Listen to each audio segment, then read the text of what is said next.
الحمد لله نحمده ونستعينه ونستغفره ونؤمن به ونتوكل عليه ونعوذ بالله من شرور أنفسنا ومن سيئات أعمالنا من يهده الله فلا مضل له ومن يضلل فلا هادي له ونشهد أن لا إله إلا الله وحده لا شريك له ونشهد أن سيدنا وحبيبنا وشفيعنا وسندنا محمدا عبده ورسوله صلى الله تعالى عليه وعلى آله وأصحابه وبارك وسلم تسليما كثيرا كثيرا أما بعد فأعوذ بالله من الشيطان الرجيم بسم الله الرحمن الرحيم يا أيها الذين آمنوا أطيعوا الله وأطيعوا الرسول وأولي الأمر منكم فإن تنازعتم في شيء فردوه إلى الله والرسول وقال الله تبارك وتعالى في مقام آخر إن الذين فرقوا دينهم وكانوا شيعا لست منهم في شيء وقال النبي صلى الله عليه وسلم الكيس من دان نفسه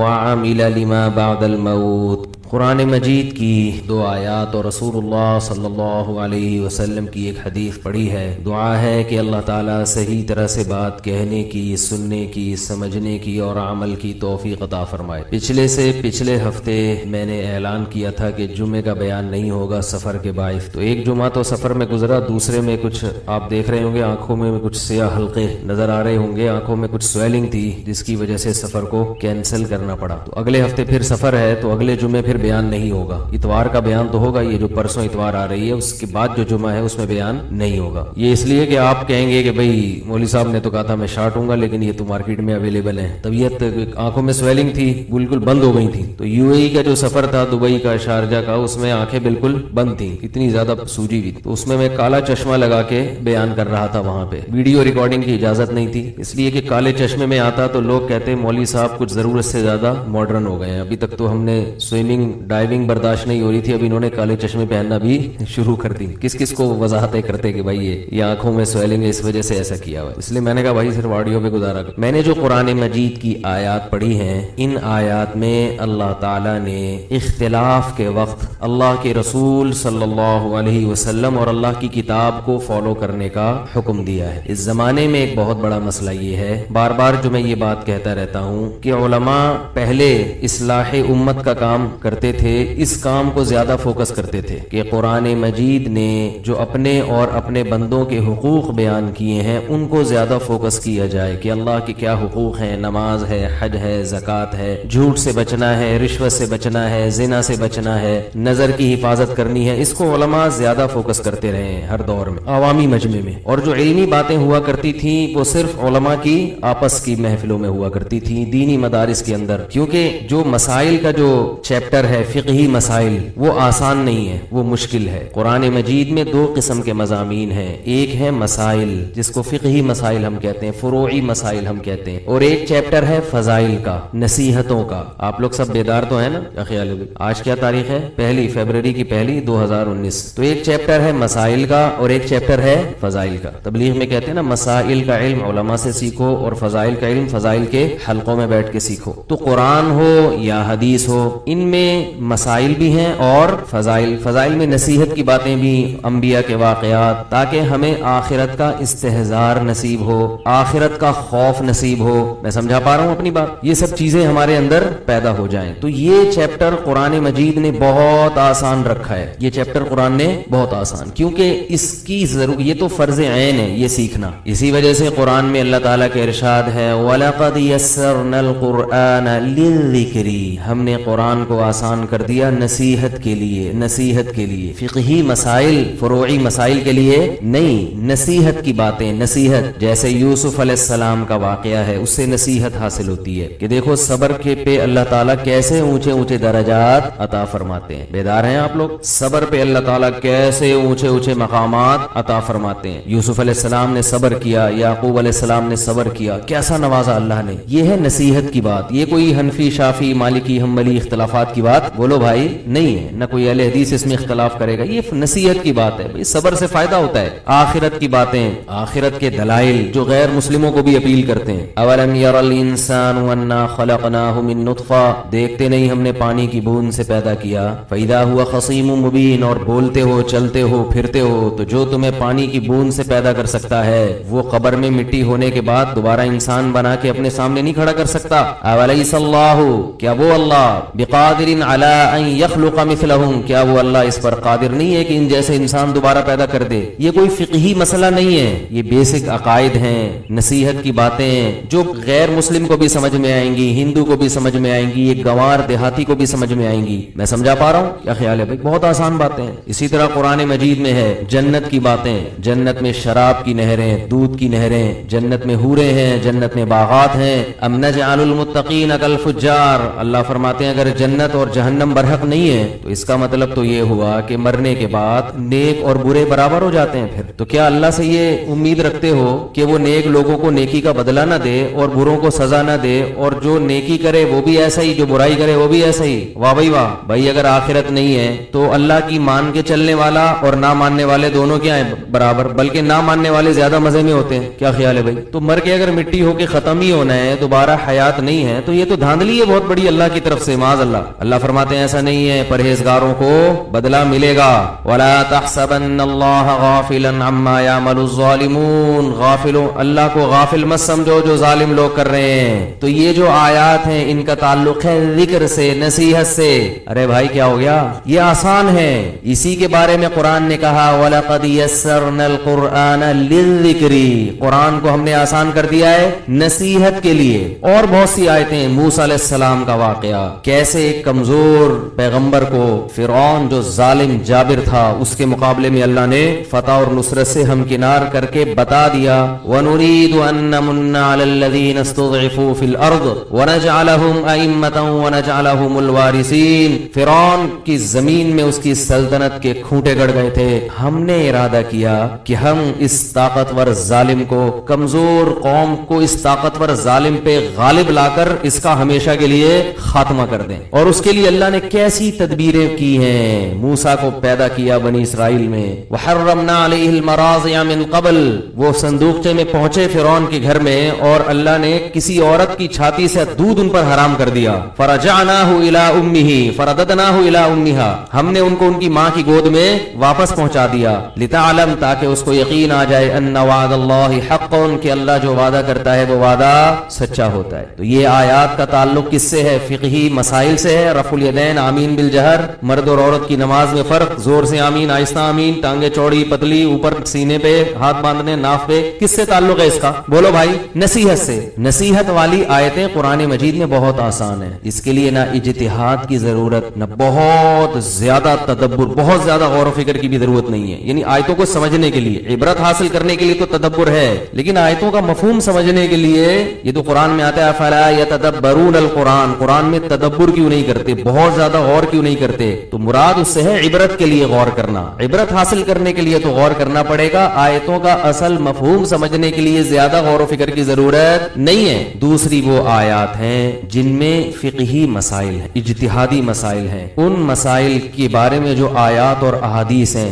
ان سے مسائل کا استنباط کرنا یہ پروفیسروں کا کام، بولو بھائی نہیں، انجینئروں کا کام نہیں، یہ خود قرآن و حدیث ہی سے ثابت ہے۔ اس کے لیے اجتہادی صلاحیت کا ہونا، بولو بھائی، ضروری۔ اگر کسی میں اجتہادی صلاحیت نہیں ہے اور وہ اس میدان میں اترے گا تو اس کی مثال ایسے ہے جیسے رنگ میں کسی کانگڑی پہلوان کو اتار دیا جائے اور سامنے مقابلے میں کوئی پہلوان ہو، تو اس کانگڑی پہلوان کا اس اوریجنل پہلوان کے مقابلے میں حال، بولو نا بھائی، کیا ہو جائے گا؟ پٹے گا کہ نہیں پٹے گا؟ اور پھر وہ کانگڑی پہلوان ہو کانگڑی، لیکن دعویٰ اس کا یہ ہو کہ میں مسٹر ورلڈ ہوں، میں آرنلڈ کا چھوٹا بھائی ہوں، تو پھر تو پٹے گا بھی اور ذلیل بھی ہوگا۔ اگر صرف کانگڑی ہوتا، پہلوان سے پٹ جاتا، تو لوگ کہتے کہ کون سا یہ پہلوان تھا، پہلوان سے پٹ گیا، تو ویسے ہی یہ بیچارہ پہلوان نہیں ہے، تو جو پہلوان نہیں ہوتا پٹے گا نا پہلوان سے، تو لوگ الٹا پہلوان کو بولیں گے کہ یار تو نے مقابلہ کس سے کیا، اس نے تو پٹنا ہی تھا، اس نے کب کہا ہے۔ لیکن اگر وہ کانگڑی دعوے یہ کرتا ہو کہ مجھ سے بڑا دنیا میں کوئی فنٹر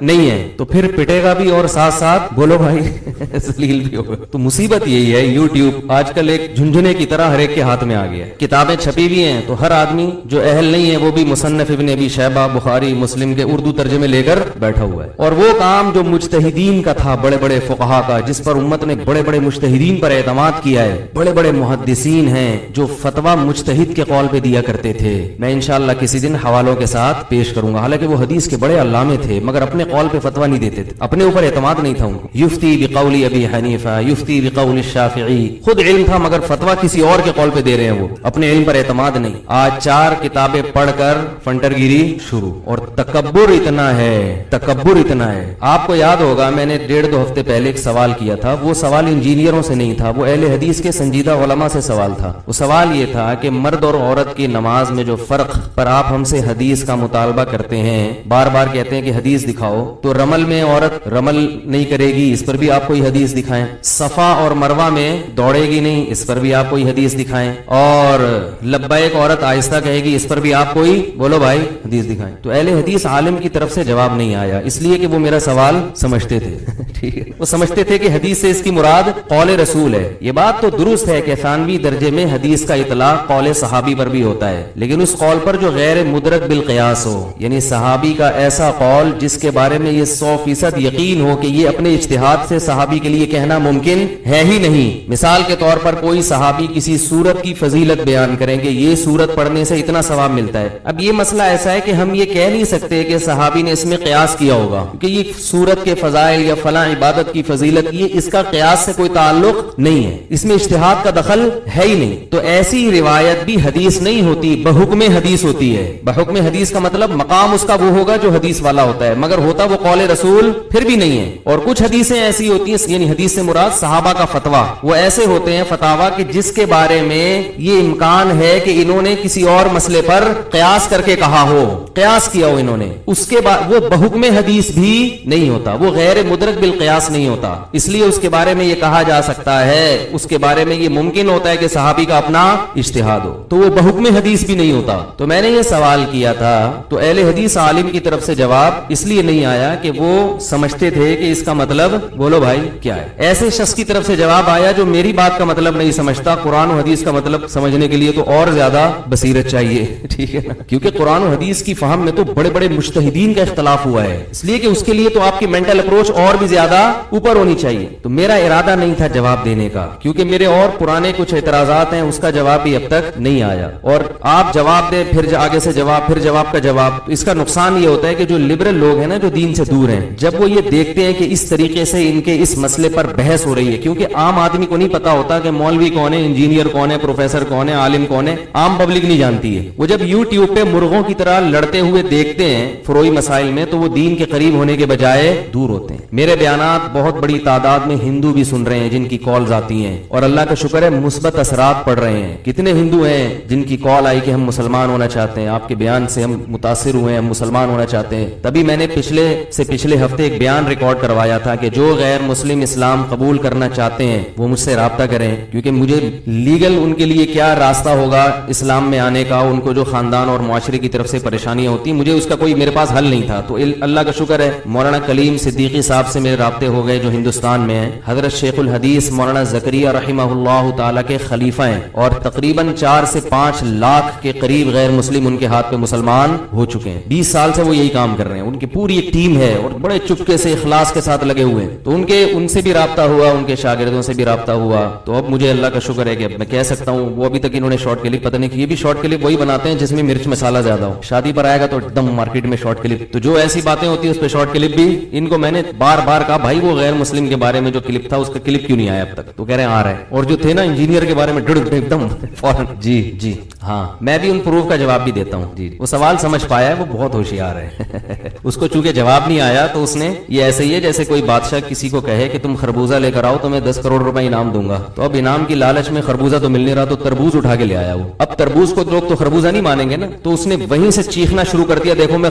خربوزہ لے کے آ رہا ہوں, دیکھو میں خربوزہ لے کے. اور اس کے جتنے چیلے تھے انہوں نے بھی بے عزتی سے بچانے کے لیے اس خربوزے پہ تربوز پہ خربوزے کا لیبل لگا دیا, اور چیخ چیخ کے کہہ رہے دیکھو خربوزہ حاضر ہے, خربوزہ نفسیاتی اثر, کیونکہ اس کا جو بیان ہے, میں دبئی میں تھا جب میں نے بیان وہ سنا تو میں نے کہا میں ابھی تو ریکارڈ کرا نہیں سکتا, اسی وقت میرا ارادہ تھا میں جواب ریکارڈ کرا دوں, اس کے لیے اسٹڈی اور مطالعے کی بھی ضرورت نہیں تھی, ٹھیک ہے نا, کوئی اس کی بھی ضرورت نہیں تھی, جو باتیں اس نے اس میں کی ہیں تو میں نے ارادہ کیا اسی وقت, لیکن میں نے کہا جو جمعے کا بیان میرا پراپر ہوتا ہی ہے. اس کے کئی بیانات ایسے ہیں جس کا جواب میں نے اسی وقت آڈیو میں دے دیا ہے, لیکن یہ اتنا ہوشیار آدمی ہے کہ وہ جواب اس کو ملا مگر اس نے اپلوڈ نہیں کیا, اور میرے پرانے بیانات کو بنیاد بنا کے جواب دیتا ہے. میں ابھی ان کا تھوڑا سا تذکرہ کروں گا اور تمیز سے پورا ڈیٹیل میں جواب انشاءاللہ کسی اور موقع پر میں دوں گا, کیونکہ ابھی میری مصروفیت بہت ہے, سفر بھی ہے, سفر در سفر, سفر در سفر, اور میں اس کوشش یہ کرتا ہوں کہ یہ جو مجالس ہوتی ہے ان کو ان چیزوں سے میں بچا کے رکھوں, کیونکہ یہاں لوگ آتے ہیں کوئی ابا اماں کے حقوق معلوم کروانے کے لیے, میاں بیوی ایک دوسرے کے حقوق معلوم کروانے کے لیے, نماز کی فضیلت کہ ہمیں نماز کی پابندی نصیب ہو جائے, کوئی شراب کا عادی ہے تو شراب چھوٹ جائے, وہ ان چیزوں کو سننے کے لیے لوگ آتے نہیں ہیں. اس لیے میں کوشش یہ کرتا ہوں کہ یہاں پر میں ان چیزوں کا تذکرہ نہ چھیڑوں, مگر میرا بھی سفر ہے, لمبا ہے, پھر وہ لمبے عرصے کے لیے مارکیٹ سے شارٹ ہو جاؤں گا, اس لیے میں نے کہا تھوڑا سا تڑکا لگا دو, تمیز سے جواب انشاءاللہ پھر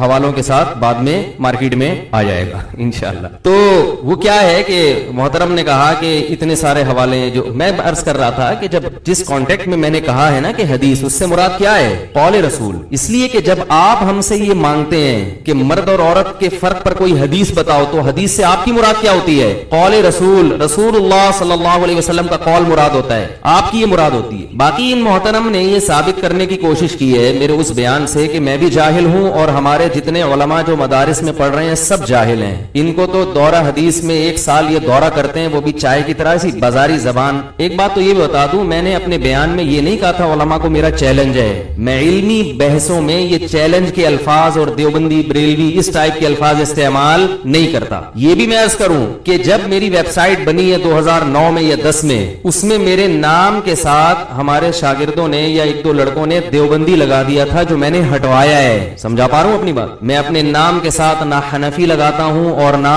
دیوبندی, جگہ جگہ سے میں نے یہ لفظ ہٹوایا ہے, اس لیے کہ آپ کے نظریات جو کچھ ہوں اسلام کے بیسک عقائد میں اگر سب متفق ہیں تو پھر ان دموں کے لگانے کی چندہ ضرورت